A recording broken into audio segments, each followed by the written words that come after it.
Halo Sobat Jalan, apa kabar kalian hari ini? Semoga semua dalam keadaan sehat ya. Oke, di video kali ini kita masih tetap berada di kota Yogyakarta nih. Kita akan keliling mencari kuliner-kuliner unik di kota ini. Mau tahu makanan apa saja? Tetap tonton videonya ya sampai habis.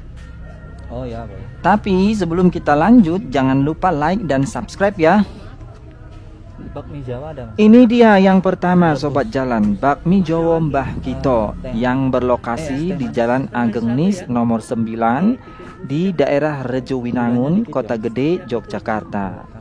Menu andalan di sini sudah pasti bakmi godoknya Sobat Jalan.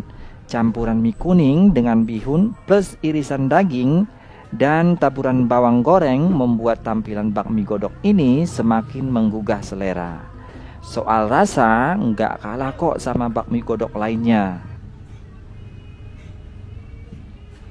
Desain warungnya sendiri cukup unik ya Sobat Jalan. Jadi mayoritas menggunakan kayu dengan hiasan tradisional. Begitu kita masuk, kita langsung merasakan suasana tradisional. Oh ya, di sini selain bakmi juga menjual menu lainnya seperti soto dan nasi goreng ya. Bagaimana Sobat Jalan? Pengen merasakan enaknya bakmi Jawa Mbah Kito? Silakan berkunjung ke sini ya. Yang kedua, kita pindah ke daerah Tajem. Kuliner selanjutnya ini adalah soto cokro kembang yang berlokasi di Jalan Ngaglik, Sawah Lor, Wedomartani di Kecamatan Gemplak, Kabupaten Sleman di Yogyakarta. Nah, hal yang menarik di sini adalah lantai resto atau warungnya terbuat dari kolam ikan. Jadi sangat unik ya, teman-teman. Pengen merasakan sensasi makan di resto dan kaki kita digerogotin ikan? Silahkan berkunjung ke sini, Sobat Jalan. Begitu kita masuk, di depan kita akan menemui peraturan-peraturan yang harus kita taati ketika berada di resto ini. Nah, sebelum kita masuk, kita akan pesan dulu di depan. Jadi, di sini ada tersedia menu. Kita akan pesan dulu apa yang mau kita makan. Dan di sini tersedia berbagai macam minuman dan makanan ringan atau berbagai macam gorengan. Di sini menu andalannya adalah soto Sobat Jalan. Namanya juga warung soto ya. Dan sotonya ada dua jenis, yaitu soto ayam dan soto sapi. Kita bisa minta soto ayam pisah atau soto sapi pisah ataupun campur. Ini dia menu gorengan selain soto ya Sobat Jalan. Jadi kita bisa pilih berbagai macam gorengan dan telur puyuh juga tersedia di sini. Jangan khawatir Sobat Jalan soal harga, harganya sangat-sangat terjangkau ya. Setelah kita selesai memesan menu makanan, kita akan masuk ke dalam mencari tempat duduk di mana menurut kita paling pas untuk bersantai. Dan begitu kita injakkan kaki, kita akan merasakan sensasi kaki kita digigit oleh ikan-ikan yang ada di sana. Namun jangan khawatir soal gigitan ikannya, karena gigitan ikannya tidak begitu sakit, hanya saja kita merasakan geli. Bagi Sobat Jalan yang suka sensasi seperti ini, silahkan berkunjung ke tempat ini ya.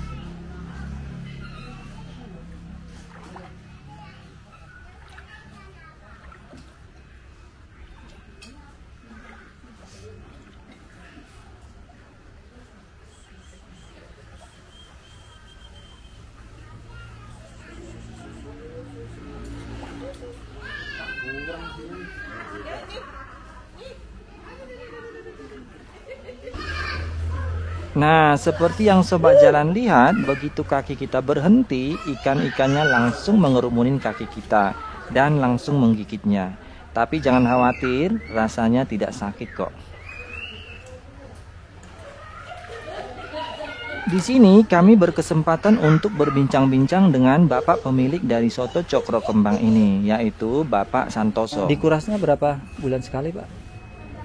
Setiap hari. Setiap hari dikuras. Setiap hari. Oh. Nanti rencana saya kan buka malam ya, Ya. bisa kuras ya. Nanti subuh saya kuras. Oh begitu. Iya. Airnya diganti juga. Iya, diganti. Kalau nggak diganti kan Ini airnya dari itu. Oh gatal ya kalau nggak iya, diganti. kan apa itu kotoran ikan lah. Oh iya iya. Paling enggak itu 3 hari sekali udah digosok pakai sikat itu. Kalau tiap harinya cuma gali airnya terus itu. Kalau airnya langsung dari belakang itu. Heeh. Nanti kalau kan dari sungai ya, tapi kalau pas keruh apa pas buket itu kita ambil dari sumur tapi ya pelan-pelan. Oh iya. Iya. Tapi untungnya ada aliran air ya Pak? Ada. Pokoknya diusahakan lah. Bagaimana hasilnya kualitasnya nanti. Ini berdiri tahun berapa Pak mulainya? Oh, 19 19 Juli. tahun? Hah? Tahun? 19. 2019. Heeh. Pas Covid itu, sebelum Covid itu kan udah viral. Iya. Kalau jangan lihat di YouTube atau apa sebelum Covid kan udah. Iya. Ya, pas Maret itu tanggal 1 saya tutup. Berikutnya kita bergeser ke daerah Kalasan. Di Jalan Raya Kalasan kita akan menemui banyak sekali warung-warung dawet asli. Kita bisa menemui di sebelah kiri kalau kita dari arah Solo. Namun jika kita dari arah Yogyakarta, kita akan melihat jejeran dawet asli di sebelah kanan, tepatnya di daerah Bogem. Kalau sobat jalan menuju ke daerah Prambanan, sobat jalan akan melihatnya deretan dawet asli di sebelah kanan di Jalan Raya Kalasan ini.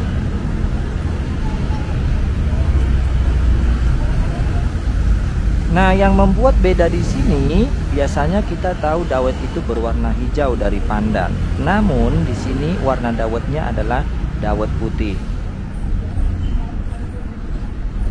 Nah, soal rasa sobat jalan enak banget ya dan manis.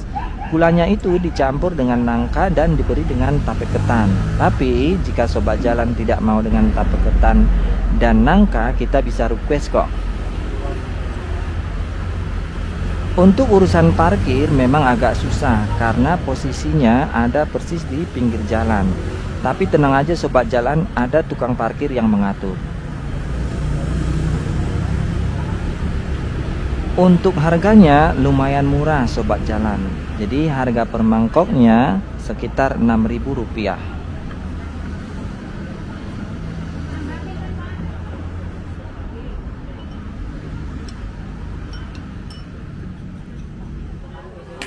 Berikutnya sobat jalan kita berangkat ke pasar Pujakusuman. Nah, di sini ada jamu simbok. Jamu simbok ini menjual berbagai macam jamu. Niku napa Bu? Madu. Oh nggih, Mas. Buat sobat jalan yang kebetulan di daerah pasar Pujakusuman ini, boleh berkunjung ke sini ya. Untuk soal harga, nah harganya paling murah. Jadi harganya itu hanya Rp5.000 per gelasnya. Niku napa malih? Buat sobat jalan yang penasaran simbok jual jamu apa aja, berikut obrolan saya dengan simbok ya. Jamu napa mawon Bu? Kunir. Kunir wonten. Galian laki-laki wonten. Oh. Jenengan untuk jamu saya mriki galian. Pokoknya jamu blok. Nganu apa? Beras kencur wonten. Itu wonten uyup-uyup. Uyup-uyup niku napa? Uyup-uyup niku jamu wong iso niku. Nek neteki, Oh, nggih. neteki ya mungkin. Oh. Nek biaya gek Meteng, heeh. sapi kuyang. Oh. Dewe-dewe Mas, nggih. Lah niki apa Bu? Nek niku beras kencur, nek kencur. Niki beras kencur. Nggih sing putih niki kalih jeruk. Nek niku siji kuyang semireng. Temu ireng nggih. Nggih temireng jamu nggih jamu saya jamu. Nek niki Bu? Niku balian pepak niki. Nek cerita suwe banget niki. Nggih. Nggih. Nggih, matur nuwun nggih Bu. Oh enggak, pun betul napa-napa Mas. Nggih. Pokoknya berasa piye tak langsung di kandingan ngeten niku lho. Nggih. Nggih, monggo Bu. Rahasia mboten. Monggo. Matur nuwun sanget. Nggih, sami-sami, Bu. Monggo, nggih, nuwun. Kuliner berikutnya kita berangkat ke Mbah Satinem. Siapa sih yang nggak kenal Mbah Satinem? Kuliner yang satu ini memang sudah melegenda ya. Lokasinya berada di dekat Tugu sekitar 500 meter ke arah barat. Pada tahun 1963, Mbah Satinem ini mulai berjualan lupis dan masih sampai saat ini. Bahasa Tinem ini mulai berjualan sekitar jam 6 pagi, dibantu juga oleh anaknya. Dan biasanya dalam sekejap sudah habis terjual, karena saking banyaknya pengunjung. Jadi kalau sobat jalan mau ke sini, datang pagi-pagi ya, supaya kebagian.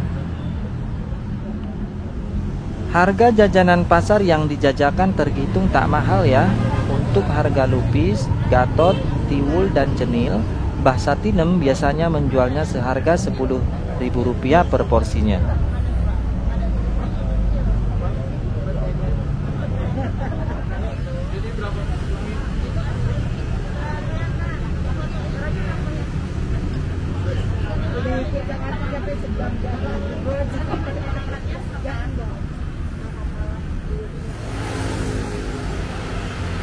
Oke, berikutnya kita berangkat ke daerah Jalan Laksda Adi Sucipto di dekat Plaza Ambarukmo. Di sana ada pecel Ibu Ramlan. Buat sobat jalan yang suka nasi pecel, bisa nyobain nasi pecel di Ibu Ramlan ini ya. Menunya dalam satu porsi kita bisa dapat nasi plus pecel dan bumbunya, kemudian ditambah telur dadar jika mau. Atau bisa kita tambah tahu goreng dan gorengan yang lainnya. Wah, suasana makan dan menu di sini mengingatkan kita akan kampung halaman ya. Jadi bagi sobat jalan yang rindu akan kampung halaman, bisa coba ke sini ya. Untuk masalah harga cukup murah ya sobat jalan. Jadi satu porsinya dibanderol sekitar Rp10.000.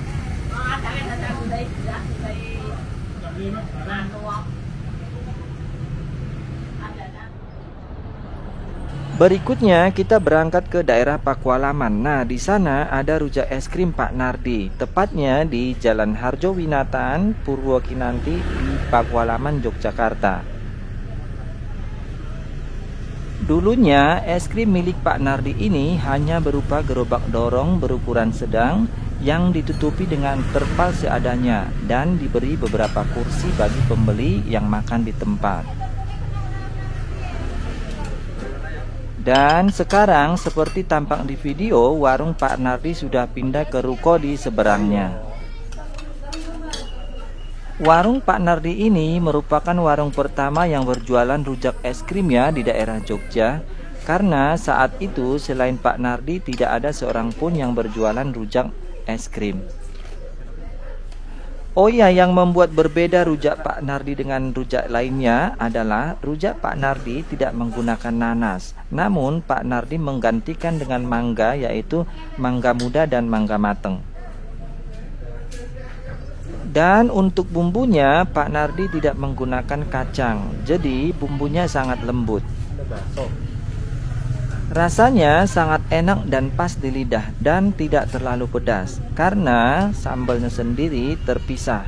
Jadi bagi sobat jalan yang ingin pedas bisa menambahkan sendiri sambalnya ya. Rujak ini paling cocok dimakan pada siang hari. Dan untuk harganya sangat murah ya sobat jalan. Jadi per porsinya itu hanya sekitar Rp8.000. Bagi sobat jalan yang kebetulan berada di sekitar Pakualaman, boleh dicoba ya rujak Pak Nardi ini. Berikutnya kita berangkat ke Pasar Beringharjo. Nah, ini dia sobat jalan. Di sana ada jenang legendaris, jenang Bu Darmini. Kuliner yang satu ini juga nggak kalah legend loh. Yang lokasinya berada di Pasar Beringharjo di bagian belakang. Jadi jenang yang dijual pun ada jenang sumsum dan mutiara ya. Oh ya, jenang Bu Darmini ini sempat lumayan lama tutup loh karena pandemi. Jadi untuk harganya sendiri jenang sumsumnya seharga Rp6.000. Jadi kalau sobat jalan ke Malioboro wajib cobain ya.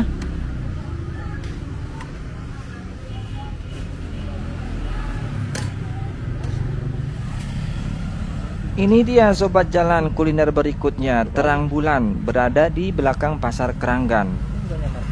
Kuliner kali ini sebenarnya kita secara tidak sengaja bertemu ketika sedang berjalan di Pasar Keranggan. Karena kita tahu bahwa ini makanan tradisional atau makanan jadul, maka kami pun langsung untuk membeli dan mencoba. Apakah rasanya sama seperti waktu kita zaman kecil dulu ya? Wah, ternyata rasanya sama loh seperti zaman dulu. Nah, bagi sobat jalan yang punya pengalaman dengan terang bulan zaman dulu, kasih komen di bawah ya.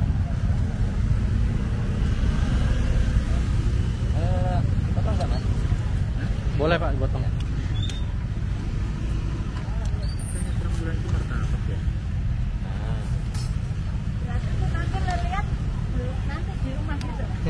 Iya Bu.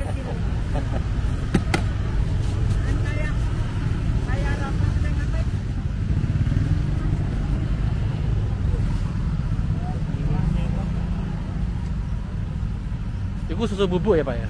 Ini gula halus. Oh, gula halus. Ya.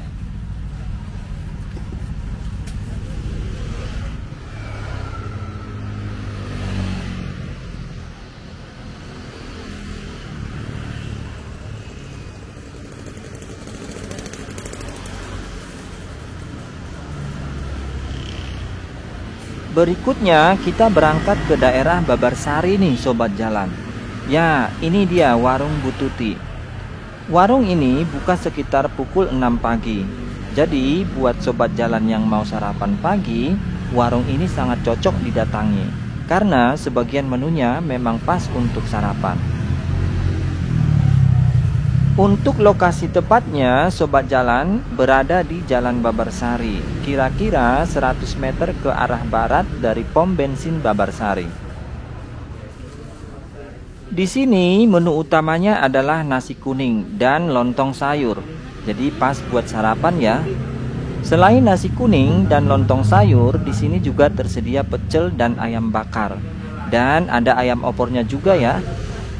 Kemudian di sini juga tersedia gorengan seperti tahu, tempe, dan bakwan jagung. Untuk masalah harga lumayan terjangkau ya sobat jalan, tergantung menu yang kita pilih. Tapi rata-rata sekitar Rp20.000.